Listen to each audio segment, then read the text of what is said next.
Hi everyone, so I'm going to show you how to start using text-to-speech on your Mac computer. You can use it basically for anything that can be copyable text. Alright, let's get started. So first step is to make sure you know how to use text-to-speech and its settings. To do this, you're going to go up to the Apple icon and you're going to do, system preferences. Don't know where I was going with that. Down here, usually the last one, accessibility.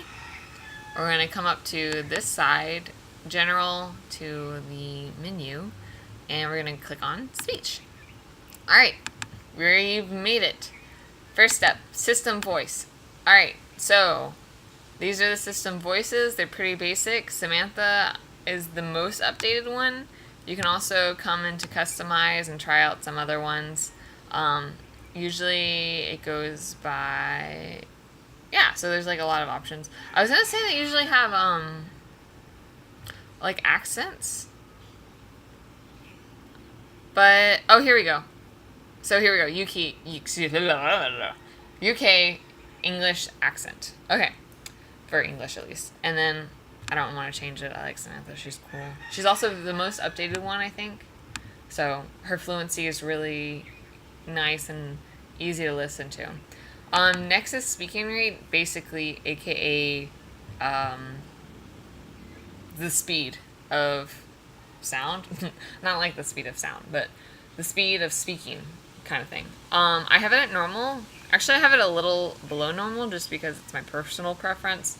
I really, really suggest that if you're learning new material, you might want to start it a little bit lower than normal because there's going to be new material, new information, and you need to comprehend what's going on. So do it a little slower. I'll show you an example. Hello, my name is Samantha. Yeah, so it's I pretty am an smooth American talking. English voice. Here's faster. Ooh. Hello, my name is Samantha. And slower. Hello, my name is Hello. So yeah, it just depends on what's your personal preference. Yeah, if I want to read a book kind of thing, it's helping me read a book, I go a little faster just because it's not going to be like, this is the autonomic nervous system, and it does this, this, and this. It's that kind of stuff. Okay, so how are you going to start it? This is how you're going to start it. You're going to go, oh, let me get my little keyboard. Where's my, there it is. Okay. Keyboard viewer. So it's just going to help you figure out where it is. Okay, so just to let you know, this is on a Mac. FN is FN. This is control. I thought I read it wrong. Option and command. So for command, it's kind of cool because it has the same symbol as on your keyboard. Same with FN kind of thing. Just give you guys a little rundown. I believe when you first have a Mac and you don't change these settings, in order to control text-to-speech, you go Shift-Control-S. I think. I don't remember. It's been too long. On a note, if you don't want to keep pressing 3 buttons every time, you should change it. On a side note, when you do change it, don't do Command C. Do you know what Command C is? That's paste. Oh my god. That is copy. Command V is paste. And Command X that's right, cut. But we don't want those things because we like having those things. That's a pretty universal thing. So what I like to do is Option space. Sorry, I got confused for a second. Option space, best thing ever. Right next to each other, gets it done, that kind of thing. And I'm going to press OK. Alright, so there's that. We're going to go ahead and close out, and we're going to open up Kindle. So again, in order to utilize this function, you need to have something that is copyable. You cannot use a PDF that is first a picture. It's just not that kind of thing.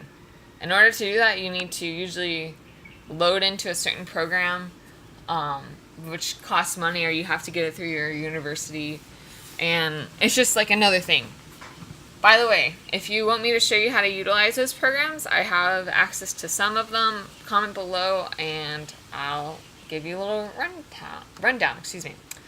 Okay, so I am on chapter 14. I have uploaded my textbook onto, actually I purchased it via Kindle.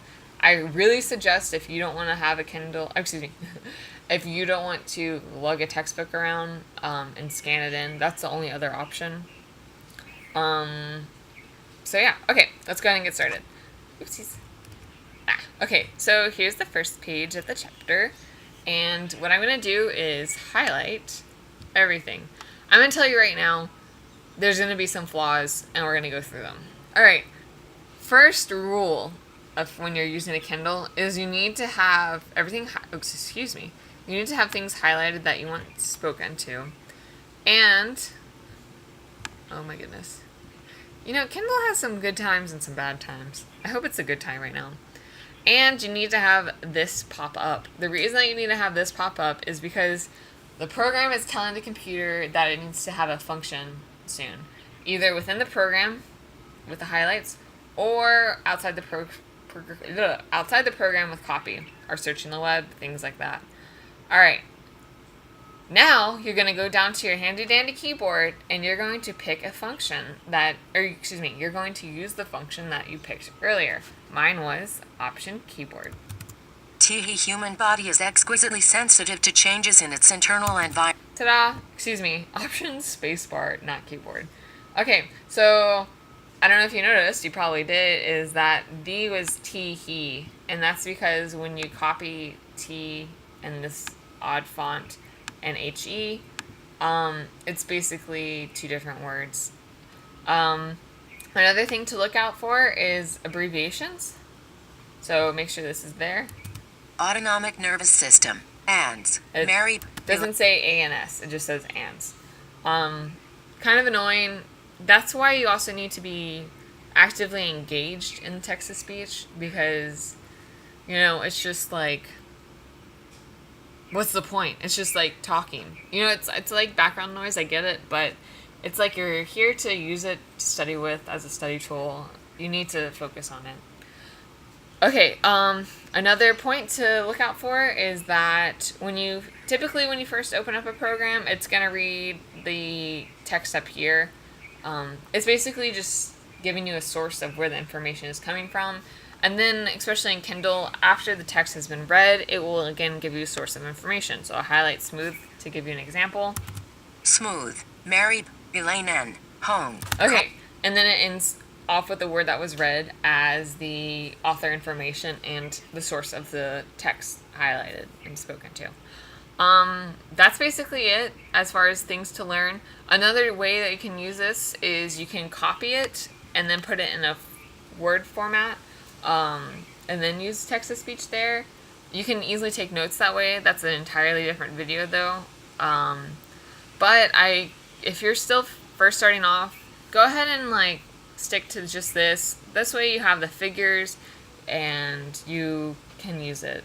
A lot of times figures, it depends on the professor of course, if figures are and are not important. But they're definitely a good tool to have if you can utilize them. Alright.